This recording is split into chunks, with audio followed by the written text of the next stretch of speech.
Shalom, Israel. Want to give all praise, honor, and glory to Yahawah, BASHAM, YAHAWAHSHI, BASHAM, Rakak, Wadash. Double honors to the apostles and elders who teach and rule well at Great Millstone, and peace and salutations and peace and mercy to the prophets, the hopeful elect, the 144,000, and to the men and women of the 12 lost tribes of Israel, you so-called Negroes, Latinos, and Native American Indians. Shalom. Back with another lesson. I'll title this lesson, In the Time of Trouble. In the time of trouble. Now, you have a lot, there's a lot of things going on in the earth right now. There's a lot. There's a lot. I'll say probably within the last 15 years, 15 to 20 years, it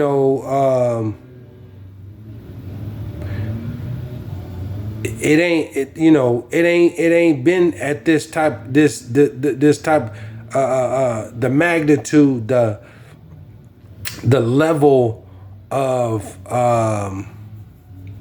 what I want to say,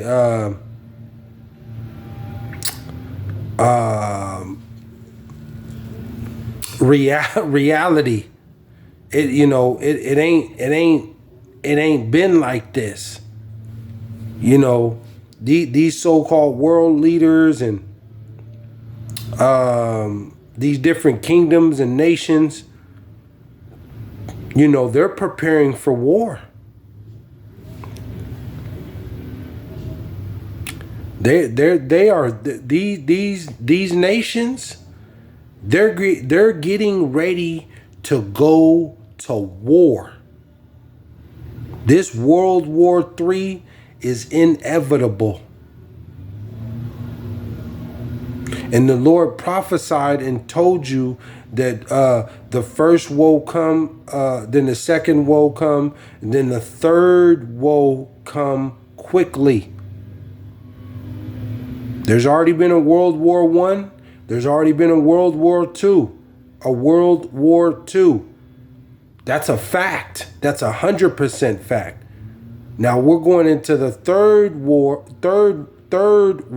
War. This will be the last. This will be the last war. This will be the war of all wars.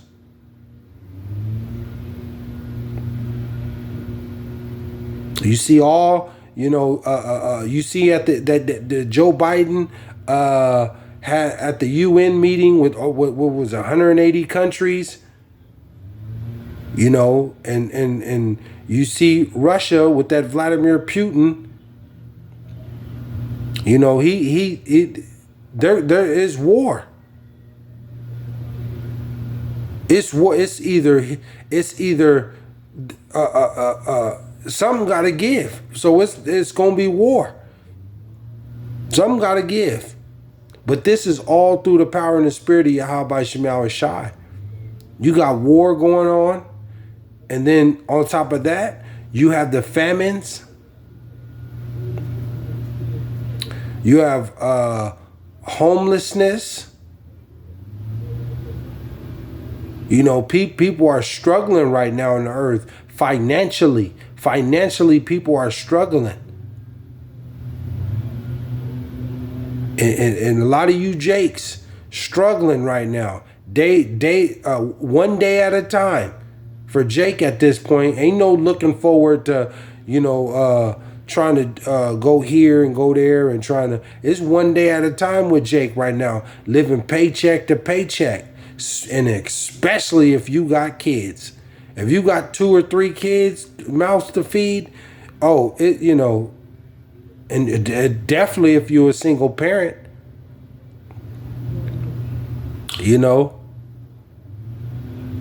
but it's a lot going on, man. It's a lot going on in the earth right now, in this world, and it's shifting. These so-called Esau, Edom, these white folks, that's in power, these elites, they're going forth with their agenda. So they're gonna tear down what's been built here to bring forth their agenda.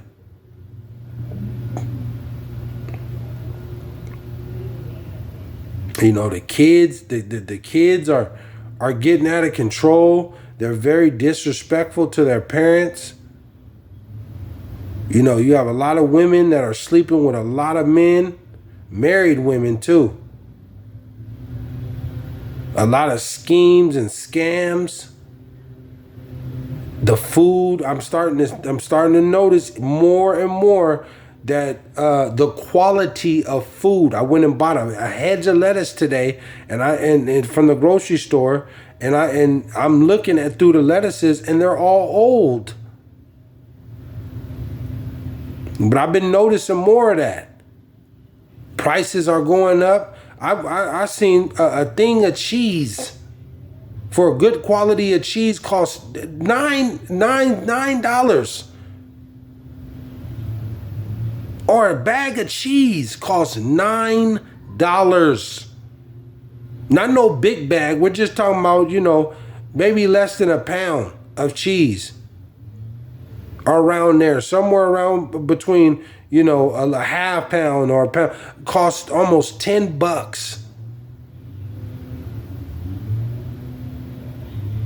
Bread is up. Bread is costing. It depends on what type of bread you like, but you're gonna spend like $4 for a cheap thing of bread. Unless you just want to eat some paper, you could probably find something for $1.89. But the quality of food, the crime, there's a lot going on in the earth, man. There's tons of stuff going on, and the world is on edge right now. And with these supposedly kings of the earth and rulers, this is a power struggle, and it is going to turn into full-blown war. Civil unrest,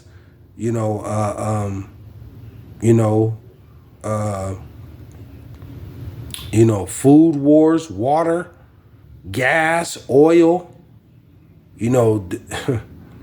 There's a lot going on in the earth right now, man.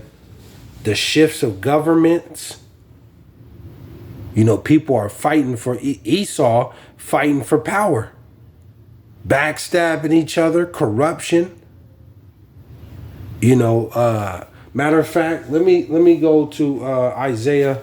I've been going on Isaiah. I got a couple, and I'm gonna close out. Isaiah 10:1, and it reads, "Woe unto them that decree unrighteous decrees, and that write grievousness which they have prescribed." You see, they'd enforce people to take that juice. They'd enforce people to take that juice, to drink some of that juice, or to take that C test. And they got some more stuff that's coming down the line that's going to be real grievousness and unrighteous decrees. And ultimately, that RFID, that chocolate chip, that technology, that's going to be the ultimate unrighteous decree. Because at this point, when that comes, it ain't going to be you either going to take that, or you're going to be totally stripped from everything that you've ever had. But this is the time that we're coming into. People are following people home from grocery stores, or following people home from work. I just seen on the news yesterday, one of these CEOs out there in San Francisco, I think it was a tech, some type of tech CEO or one of them, but he was driving home, and these dudes, they followed him, and in broad daylight, they pulled up and pointed their guns at him and took his Apple Watches. You see, this is where it's coming to. Then out there in Oakland yesterday, I think it was too, that that city council got somebody from that city council got shot here in California, Oakland. You see, but this is just where it's coming from, man. This is where it's going. These schools are starting to close down. You know, teachers are, you know, are going on strike. They're talking about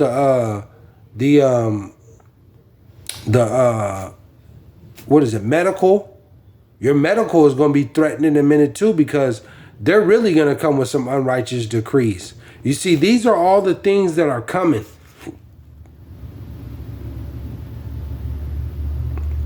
If you don't do what they say, you're not going to be able to receive no medical treatment in this time. Especially if you got kids. There's a lot of unrighteous decrees, man. You know, and Apostle Ramla, you know, was saying today that Antiochus Epiphany, you know, be prepared, man. You know, be prepared to see these type of unrighteous decrees and, you know, the level of this wickedness go to a whole nother level. Let me go to Psalm, because you go in this time of trouble, because that's what's coming, man. The trouble. There's great tribulation coming. And you are going to have faith in the Lord, man. You're going to have faith. Because everything around you, watching football on the weekend and going to work and going to have lunch at BJ's or, you know, your favorite little restaurant, sit down with your boys and your girls. All this time is coming to an end, man. All this is coming to an end because it's destruction coming. And there's martial law coming and lockdowns and civil unrest. All this is all coming. These days are winding down. We're right around the corner from this stuff. Let me go to Psalm. You're going to have faith in this time. You're going to have faith in this time. Psalm. What was that? Psalm 91 and I'll go to Psalm 91 and 14. Psalm 91 and 14, and it reads, because he hath set his love upon me, therefore will I deliver him. I will set him on high, because he hath known my name. And knowing the name, you see, and the elder from the camp out there in Los Angeles, Salakia,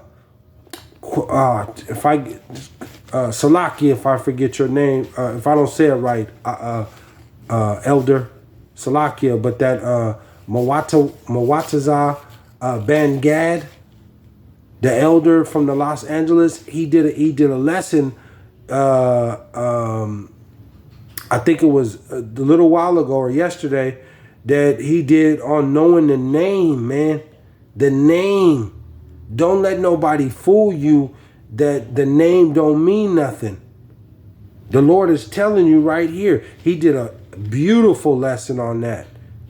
Beautiful lesson. That calling on that name is power, and calling on the name of Yahawah and YAHAWAHSHI YAHAWAHSHI. There's power in that name, because those are the true names of the Lord, man. Of the Father and Son. It says, because he hath set his love upon me, therefore will I deliver him. I will set him on high, because he hath known my name. 15. He shall call upon me. See? And you got to stay. You're going to have to keep calling on the name, just like the elder was saying, Ban Gad, from the LA camp, the elder. You know, you should be like breathing air, calling on the name Yahawah and YAHAWAHSHI. It should be like your second nature. As soon as everything that you see or touch, or you should be calling on the name Yahawah, BASHAM, YAHAWAHSHI. It says, he shall call upon me and I will answer him. I will be with him in trouble. See, in the time of trouble, I will be with him in the time of trouble. I will deliver him and honor him. 16, with long life, with I satisfy him and show him my salvation. And this is what the Akim, starting with the apostles and the elders and the prophets on down that great millstone, and to the other brothers that's teaching the likewise same doctrine. You know, it's about salvation, man. You want to be saved out of this time of trouble that's coming on the earth. You want to be delivered. You don't want to be here, man, in this time of trouble. Call Allah Yamla Yahawah BASHAM YAHAWAHSHI. See?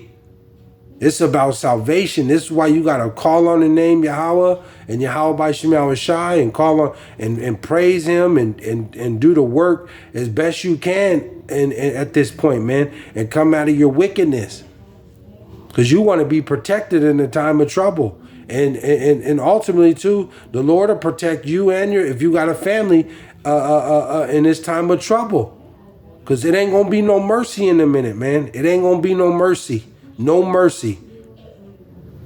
People are literally going to watch their newborn kids get put to death, get beat over the head with a hammer, or get their head sawed off with a saw. You know, because the Lord ain't going to have no mercy. No mercy on those that didn't want to listen and seek him and call on that name Yahawah BASHAM YAHAWAHSHI. That name means everything, man. Don't let nobody tell you nothing different. That name, there's power in that name, Yahawah and Yahawah BASHAM YAHAWAHSHI. Let me go to Daniel. I'm going to kind of breeze through there, because Daniel was delivered, and Daniel, Daniel was protected in the time of trouble, because Daniel was faithful. Daniel was very smart and intelligent and wise, you see. And this is in the time of Nebuchadnezzar, in Babylonian, the Medo-Persian empire. And Daniel was favored by the Lord, and he was able to interpret dreams and have visions and stuff. And he interpret Nebuchadnezzar, the king of Babylon, was able to, interpret his dream. And he told him about that big gold statue, and how this end time, how it was going to come, how it was going to be set up and be destroyed. You see? And Nebuchadnezzar, the king of Babylon, he was very arrogant and blasphemed the Lord, and the Lord plagued him in the mind and heart, and stripped him of his rulership. And he was out there, quote me if I'm wrong, what was it, like 7 years, I think it was, to be complete. That 7 is completion. And he was out there eating grass and all type of, living like an animal, until he understood, Yahawah BASHAM YAHAWAHSHI is the true living God. And the Lord put Nebuchadnezzar back in rulership, and Daniel got favored, and Nebuchadnezzar passed away, and then they set up King Darius. But Daniel had favor.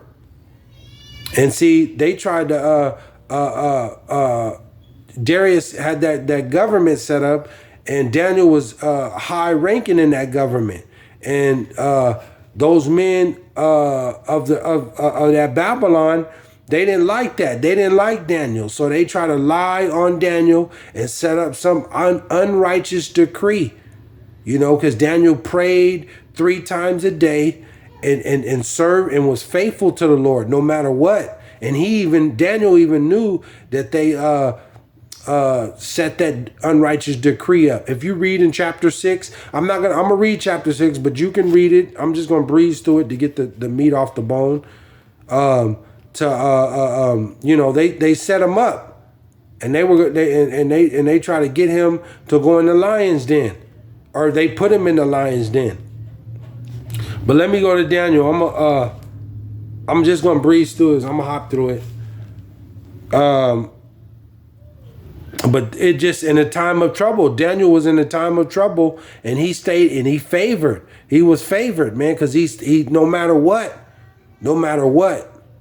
you know, they try to make that decree that you can only pray to the king, you know, of Babylon. And if you pray to somebody, you know, another god, knowing that they knew Daniel prayed to the Lord, YAHAWAHSHI, they didn't like that. See? It says, we're going to go Daniel 6:1, and it reads, it pleased Darius to set over the kingdom 120 princes, which should be over the whole kingdom. It says 2, and over these 3 presidents, of whom Daniel was first, that the princes might give accountants unto him, and the king should have no damage. It says 4, then the presidents and princes sought to find the accusations against Daniel concerning the kingdom, but they could not find none accusations nor fault, for as much as he was faithful, neither was there any error or fault found in him. See, Daniel was committed to the Lord no matter what. See?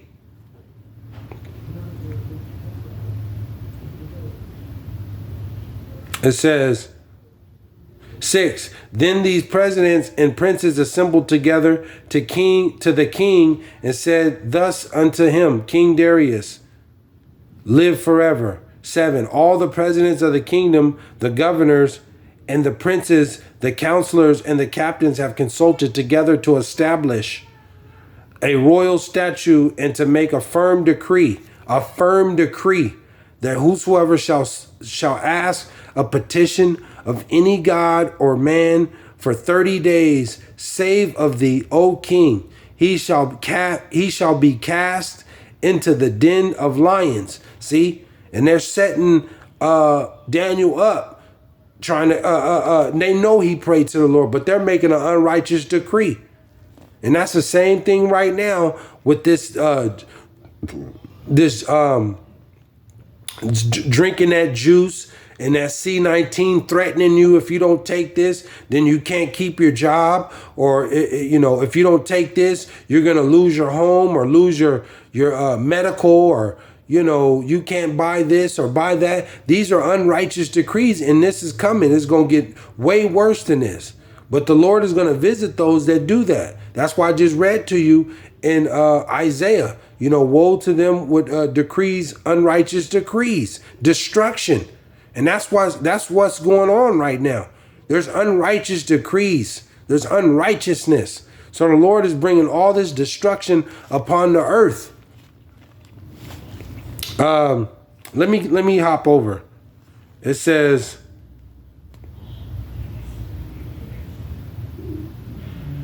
It says 15. Then these men assembled unto the king and said unto the king, know, O king, that the law of the Medes and the Persians is that no decree nor statute which the king established may be changed. Then the king commanded, they brought Daniel and cast him into the den of lions. See, they threw him in the den of lions for praying to the Lord. And they try to make a law knowing that Daniel prays to the Lord and not to the King Darius. So they threw him in there, but the king felt bad. King Darius. It says 16. Then the king commanded, they brought Daniel and cast him into the den of lions. Now the king spake and said unto Daniel, thy God whom thou servest continually, he will deliver thee. See? And that's what YAHAWAHSHI is going to do in this time of trouble. To those that are calling on his name, Yahweh and YAHAWAHSHI, and that's been seeking him and trying to do the work and serve him the best they can in truth and sincerity. You know, the Lord's going to deliver you, man, in trouble. You might be placed in this time of Jacob's trouble, or, you know, in this time of chaos, man, where you might be put in a pack of bears, in a room where a pack of bears can kill you, or, you know, where Esau try to test you, you know, whatever, or go without no food for 5 days. You know, the Lord deliver you, you know, whatever the situation is. But it's just an example, you know, of having faith and serve and believing in the Lord, man. They threw Daniel in the lion's den. You know, can you imagine at this time them taking you and putting you and telling you, if you don't do this, you know, you're gonna go in the lion's den. Then they throw you in there with 15 lions, wild lions, and there's nowhere to run. Can you believe that? You see? They threw him in there. It says 17, and a stone was brought and laid upon the mouth of the den, and the king sealed it with his own signet, and with the signet of his lords, that the purpose might not be changed concerning Daniel. See, it wasn't no change in this law. It says 18, then the king went to his palace and passed the night fasting, neither were instruments of music brought before him, and his sleep went from him. 19, then the king arose very early in the morning and went in haste unto the den of lions. 20, he went down there, the king, he knew what was going on.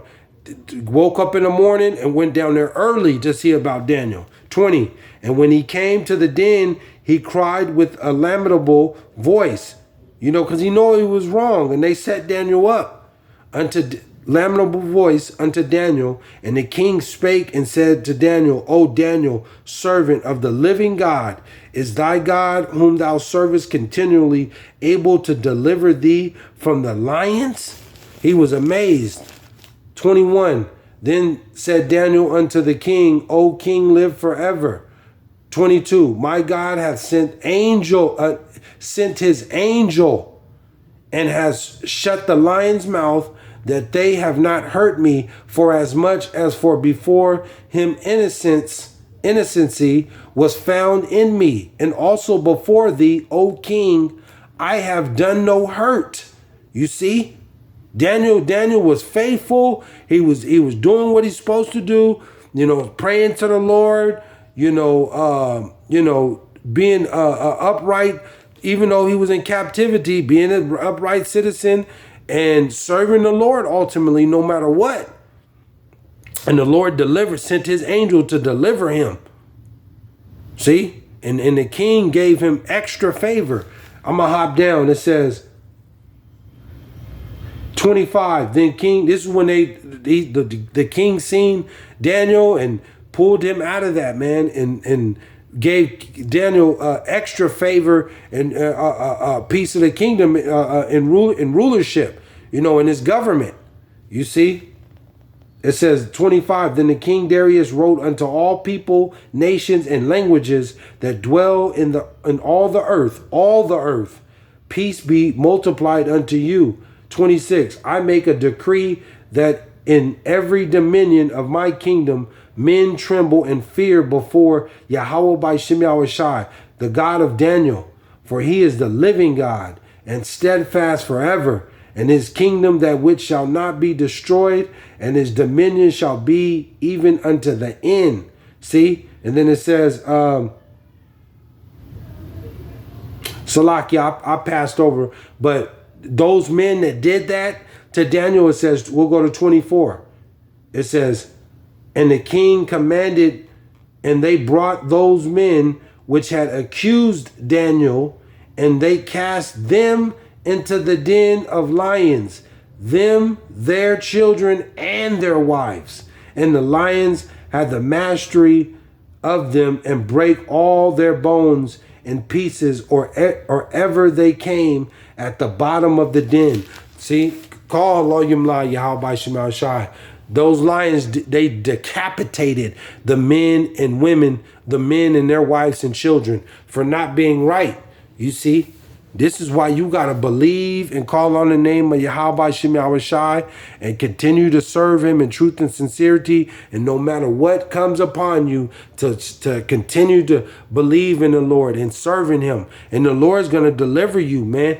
He will deliver you. He has many different examples in the book. And this is for our learning, you know, to give us more hope, belief, you see. But we're coming into a very, very dark time of trouble. In the time of trouble, you see, you're gonna have to believe on the Lord, man. You're gonna have to believe in that name, YAHAWAHSHI, and not that Jesus Christ, Jesus Christo, that Caesar Borgia. You calling on that name is gonna hurt you. You're gonna be led to the slaughter, man.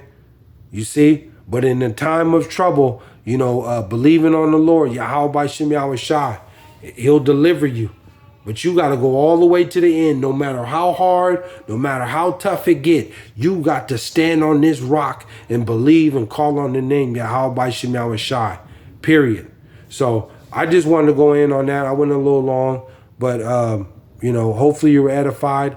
But I want to give all praise, honor, and glory to Yahawah, BASHAM, YAHAWAHSHI, BASHAM, Rakah Kwadash. Shalom, Israel.